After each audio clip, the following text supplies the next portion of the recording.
Saudara dan saudari semua yang saya kasihi, telah sangat jelas bahwa tujuan dari pembelajaran spiritual atau laku spiritual adalah untuk merealisasikan kualitas ilahi di dalam diri kita. Kita berproses lewat pembelajaran dan laku kita ini untuk menjadi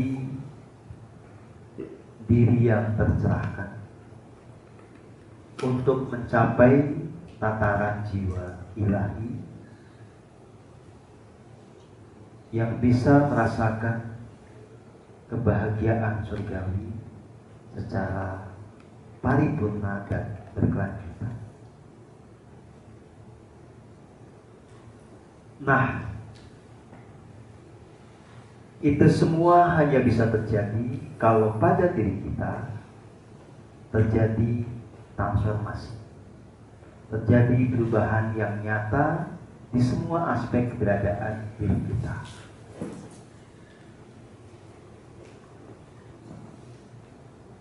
Yang perlu kita mengerti, transformasi ini tidak akan terjadi kalau kita tidak tuntas menjalankan purifikasi atau pemurnian diri atau penjernihan dan pemurnian jiwa.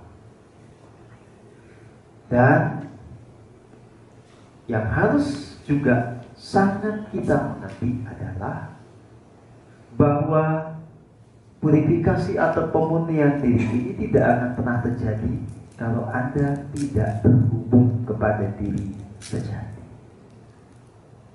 Nah, ini yang kemudian perlu kita selami bersama-sama. Karena banyak yang sudah belajar spiritual, ya, sudah menjalankan praktek yang dianggap sebagai meditasi, ternyata belum terhubung. Belum terhubung kepada diri sejatinya, sehingga otomatis purifikasinya tidak berjalan sebagaimana mestinya. Sehingga pembelajaran spiritual itu hanya memberikan wawasan-wawasan baru, bukan betul-betul menciptakan transformasi dan membawa kepada ketercerahan atau pencapaian kualitas keilahian. Nah, saya bahasakan dengan sederhana. Apa yang membuat kita tidak pernah terhubung? Ya, satu, kita memilih untuk sepanang ketimbang rileks. Kayaknya meditasi, diam, ya. Padahal itu bukan rileks, kita lagi sepaneng. Nah, sepaneng ini terjadinya bukan hanya dengan membiarkan kita memikirkan banyak hal ketika kita tampak meditasi, tapi juga ketika kita larut di dalam konsep-konsep yang bermunculan begitu saja di dalam pikiran. Jadi sepaneng itu muncul dari pikiran yang sibuk kesana kemari, muncul juga dari belitan konsep yang kandung tertanam di dalam kepala. Jadi tindakan yang sangat sederhana yaitu menikmati nafas itu pun gagal dilakukan. Nah, banyak orang yang sudah belajar spiritual macam-macam, itu justru yang paling susah untuk terhubung. Kenapa? Ya, salah satu sebabnya adalah kandung kebanyakan konsep. Jadi ketika meditasi, itu bukan betul-betul bisa menikmati nafas, yang bermunculan adalah konsep tadi. Jadi buat teman-teman siapapun juga yang sudah belajar lama dengan saya maupun yang baru belajar, tolong mengerti dulu ya dengan jelas apa bedanya hening dan separuh. Rasakan dulu bedanya ketika Anda hening dan sepakat. Ya. Posisi Anda merem atau melek itu tidak menentukan Anda itu hening atau sepakat. Ya. Ini hal mendasar dulu. Kalau Anda tidak bisa mempraktekkan hening, tapi malah sepakat, ya nggak usah bicara jauh-jauh, percuma. Karena hal yang dasarnya tidak tertuntaskan. Dan supaya tidak semangat, kalau belajar meditasi betul-betul untuk memurnikan jiwa raga, segala konsep itu disimpan dulu. Ya. Segala hal yang telah Anda pelajari di masa lalu, Anda simpan. Oke? Itu satu. Yang kedua, ada sebagian orang tidak bisa terhubung karena kabelnya putus. Jadi gini ya, saya kasih penjelasan sederhana. Ada orang-orang gila di jalanan yang beneran gila ya. Itu jiwa dengan pikirannya memang kagak nyambung. Jiwanya di mana? Pikirannya di sini, tapi jiwa itu sebenarnya tidak ada di dalam tubuh. Jadi gak nyambung. Ya. Nah, kalau yang kayak begini kan nggak mengalami kasus ini. Jadi jiwa dengan pikiran tetap nyambung. Jadi ini nggak saya bahas. Tetapi masalah Anda adalah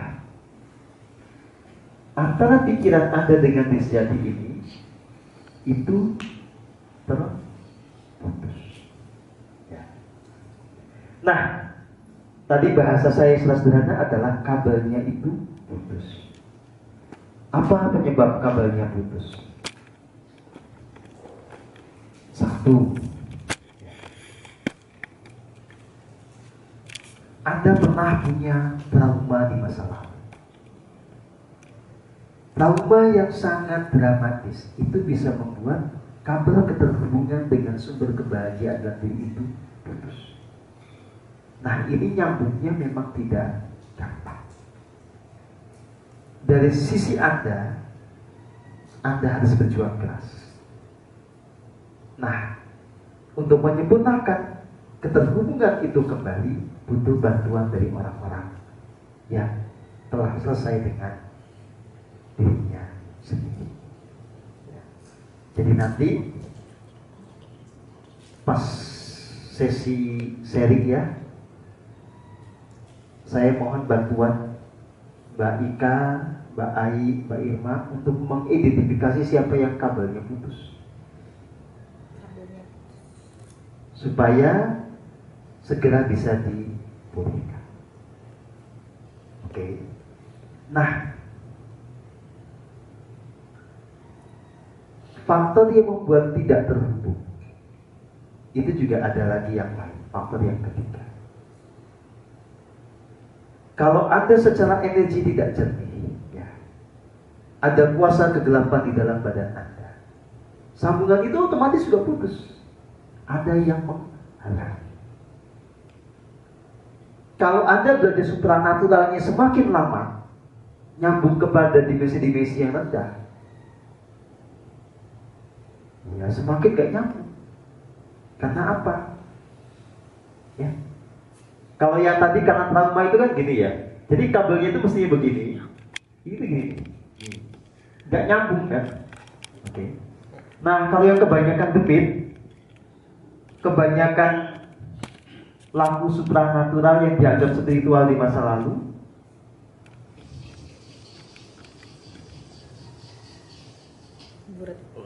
oke. Nah, makanya belajar spiritual yang kemudian nyasar hanya menjadi sebuah lampu supranatural itu berbahaya, membuat kita malah kesasar. Dan yang membuat kita makin susah untuk tidak kesasar atau senang kesasar adalah walaupun kita gak nyambung, kita tetap bisa mendapatkan hal-hal yang dianggap istimewa. Bisa melihat macam-macam, bisa dapat insight macam-macam, ya. Padahal tidak nyambung.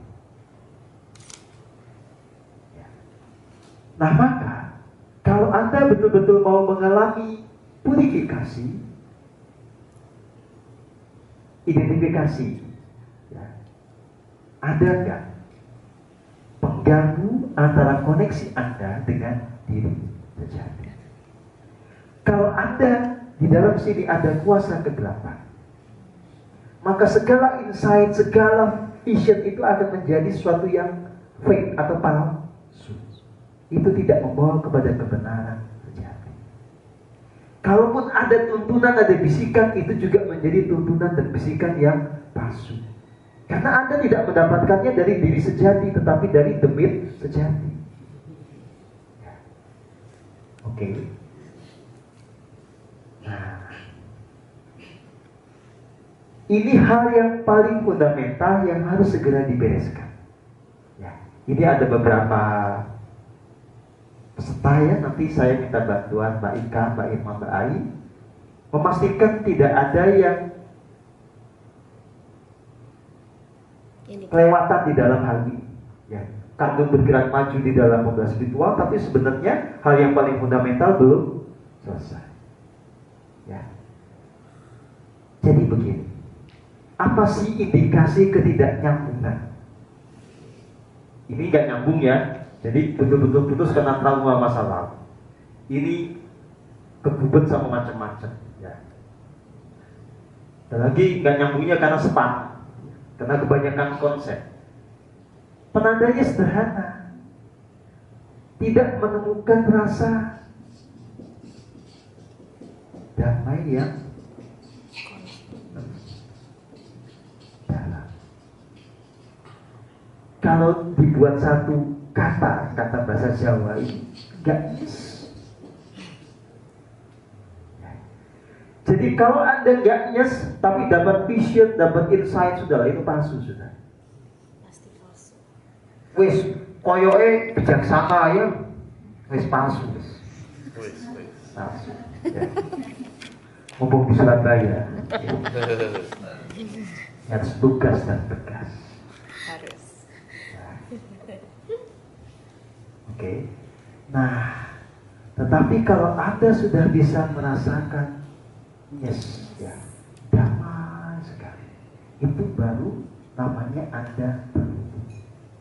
Pertanyaan penting, apakah kalau kita belum sepenuhnya murni bisa terhubung? Bisa. Justru keterhubungan itu yang membuat nanti Anda dimurnikan. Misalnya begini, kita sudah kadang banyak buat dosa di masa lalu. Bisa nggak kita kemudian merasakan nyes itu? Bisa. Secara faktual, ketika kita ada kerendahan hati, ketika kita memang melakukan teknik-teknik meditasi yang tepat, rasa nyes itu akan didapatkan. Nah, ketika nyes itu muncul, ketika kita betul-betul merasakan kehubungan dengan sejati, baru nanti pemurnian jiwa secara paripurnanya bisa berjalan. Nah, kalau Anda spiritual malah ngacok ke sana kemari, bukan membereskan sambungan Anda dengan sejati, ya Anda gak kemana-mana. Ya. Jadi tolong, sebelum saya bicara yang canggih-canggih, ini dibereskan dulu. Ya. Karena gini ya, misalnya saya bicara tentang tubuh kosmik. Kalau Anda tidak mengalami pemurnian diri secara paripurna, kalau Anda tidak mengupayakan agar Anda jernih dulu secara mandiri, sebetulnya Anda tidak akan pernah tersambung dengan tubuh kosmik itu. Kalau penyambung, itu saya rentalin. Gini loh ya. Ini saya perjelas ya. Nih tubuh kosmik. Ini diri kita, ini tubuh kosmik ya. Oke. Sambungannya itu namanya antahkarana. Antahkarana itu bentuk ketika cakra mahkota telah terbuka. Cakra mahkota terbuka kalau kundalini naik sempurna. Kundalini naik sempurna kalau semua cakra yang lain itu mengalami keselarasan, sudah murni, tidak ada blocking. Mulai dari cakra jantung, kasih murni, bahagianya, dia kembali kepada nyambung tadi. Kemudian egonya bisa diluruhkan ya. Kita tidak memaksakan maunya kita, tidak obsesif. Itu cakra solar plexus. Kemudian cakra seksnya lancar, tidak ada trauma juga. Cakra dasar kita nyambung kepada bumi. Cakra tenggorokan, tidak ada rasa tertekan, tidak ada rasa kecewa yang mendalam. Kemudian cakra asna, semua selaras. Ini baru kundalini naik, cakra mahkota kebuka, baru antahkarana nanti muncul. Dan antahkarana ini nanti mulai dari 1 cm, 2 cm, 3 cm, terus gitu. Nah, kalau ini kebentuk baru nyambung kepada tubuh kosmik. Nah sekarang, kalau ininya masih bumper, itu nyambungnya dari mana? Nah, kalau selama ini ada kajian, ada workshop, saya sambungin ke tubuh kosmik, itu Anda itu saya rentalin antahkarana. Bahasanya begitu ya. Begitu selesai workshop, kembaliin. Bisa mengerti. Nah, ini baru satu apa namanya, satu ilmu tingkat tinggi yang bisa kita selami. Nanti masih banyak yang lain. Tetapi bagaimana kita bisa membahas yang lain-lain ini kalau kita tidak menuntaskan hal yang paling mendasar? Ya.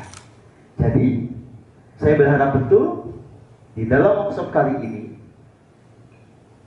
laksana membangun rumah itu jangan sampai kita merupakan penyempurnaan pada fondasi. Fondasinya harus kuat, jangan keropos. Ya. Fondasi keropos itu kayak apa? Ya. Kita belajar spiritual, tetapi masih belum melepaskan konsep yang tidak selaras. Masih ngeman-ngeman demit yang dianggap membantu. Ya ada itu. Eman-eman, boleh ya angel.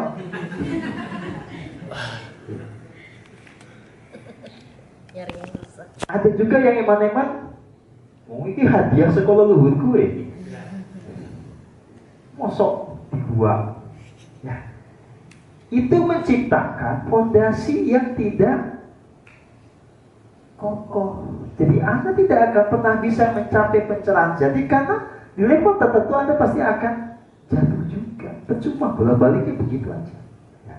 Nah, saya hendak mengajak Anda untuk betul-betul naik ke tangga-tangga kesadaran semakin tinggi dengan otentik. Bukan hanya mengajarkan teorinya dan Anda mengerti itu, tapi harus Anda yang mengalaminya. Ya. Oke? Sampai di sini ada pertanyaan, silakan. Halo.